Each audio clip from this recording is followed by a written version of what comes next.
I'm going to call this Road Through the Hall of Fame. I like coming up with these titles. Last week was fun. Yes. It all ties together. Okay. 1995, they become a franchise or new franchise with the Panthers, right? In 1996, their second season, they started off 4-7. But then they won 5 straight games, including a must-win game against the Falcons. It was the last game of the year. Falcons drove down. If they win, the Jags don't make the playoffs. Hall of Fame kicker Morton Anderson shanked a chip shot. Jaguars make the playoffs. Okay, crazy. Everybody's like, no, okay, it was a fluke. Wild card game, they go to Buffalo, who is probably the best AFC team in the 90s, right? Sure.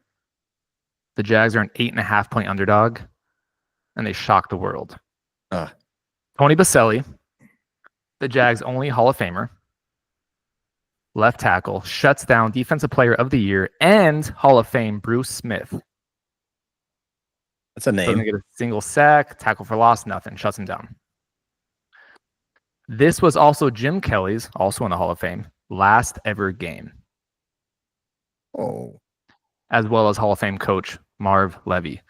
So both Hall of Famers, last game ever. Jags, second year as a franchise, knock them out of the playoffs. Second round, Corey alluded to it earlier. They traveled to the number 1 seed Denver Broncos. This game was nicknamed the Ambush at Mile High. Jags were 13-point underdogs, which makes it the 4th biggest upset in playoff history.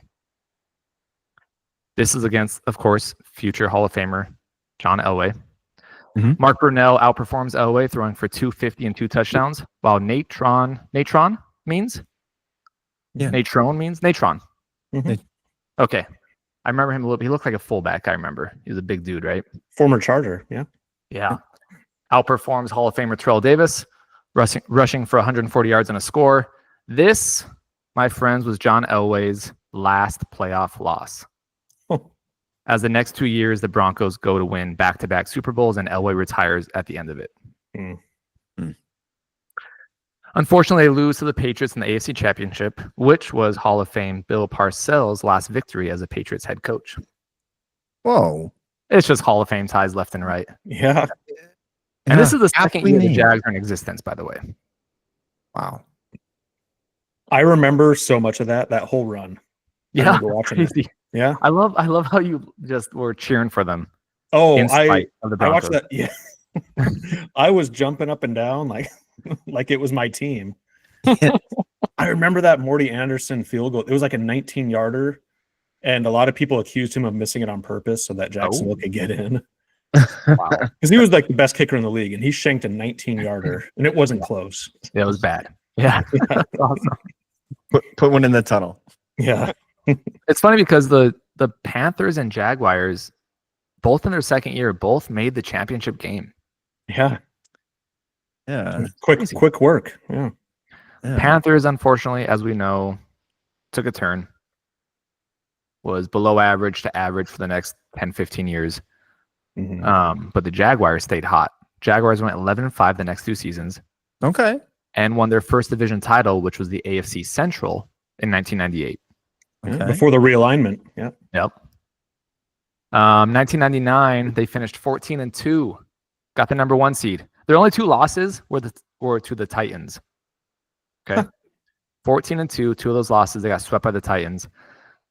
Their defense led the league in sacks, thus born Saxonville. I bet the Titans were puffing their chest out, though. Oh, for sure. So they get a first round bye, divisional round. Dolphins come to town. This is 1999. Can you guys guess the theme of this game? What happens? Is it like a millennium type? Well, it's a Hall of Fame theme. Dolphins come to town 1999. I'm drawing a blank. I don't know. Hall of Fame coach Jimmy Johnson and Hall of Fame quarterback Dan Marino's last ever playoff game. Oh, there it is. Largest playoff victory in NFL history, 62-7. Jeez. 62-7. They beat Dan Marino. Dan Marino just didn't want to play anymore. It was just, No, he was checked out. He was focused on his movie career, I think, at that point. Yeah. He's Ventura. Fred Taylor had the longest playoff rushing touchdown of 90 yards. Mark Brunell gets pulled at the start of the second quarter. Oh, because they were up by so much? That's how bad it was. So Jay Fiedler comes in. How many Hall of Famers are we up to just for our listeners? I think you're up to 4. 6 or 4. We got 6. 2 coaches. Oh, okay. Kicker. Yes. Yep. That's quite the Hall of Fame scoreboard there. You got aptly named. Okay. Both Mark Brunell and Jay Fiedler outperform Dan Marino. Both of them played half the game. They both threw for more yards and more touchdowns than Marino. But guess who they lose in the AFC Championship? Don't say the Patriots. The Titans. Okay. Oh, right? Yeah. Wow. That's crazy. Titans are their only 3 losses all year. Wasn't that Steve McNair when he went on the run? I don't know. Dang it. Eddie George. Yeah, 1999 Titans, I'm sure. It has to be. Yeah, it's got to be. It's got to be. Because that's the year that they were stopped at the 1-yard line in the Super Bowl. Yeah. Nice. Yep. Good call. Just about pulled off that comeback. Yeah, the fact that, losing to one team 3 times, that's your only 3 losses all year. That's probably never happened since or before. I don't think so. Yeah. Well, the stat I saw was like no number 1 seed has ever lost, Oh. We'll have to do a little research on that. But yeah. So that's just my history of the 90s. It was really cool. 4 out of 5, their first 5 years making the playoffs. And then the 2000s are, they don't really make the playoffs. They make it twice. They make it in 05 and 07, as Chris talked about. And then, of course, they had their magical run in 2017. But Jags were a 90s team. 2000s, they were average. And then recently, it's kind of been like whatever. But really cool to start. Yeah. So to wrap up my theme, road through the Hall of Fame, the Jaguars only have 1 Hall of Famer today, and that's offensive tackle Tony Baselli. The Texans also only have 1, but they started 7 years later in 2002. They have Andre Johnson. But the fact that the Jaguars are beating all these Hall of Famers, sending Jim Kelly, Dan Marino, John Elway home, but them themselves, it's just remarkable. So right now they have a couple finalists. Fred Taylor and Jimmy Smith have been finalists. Okay. And Keenan McCardell has been nominated. So those 3 should be the next to make the Hall of Fame.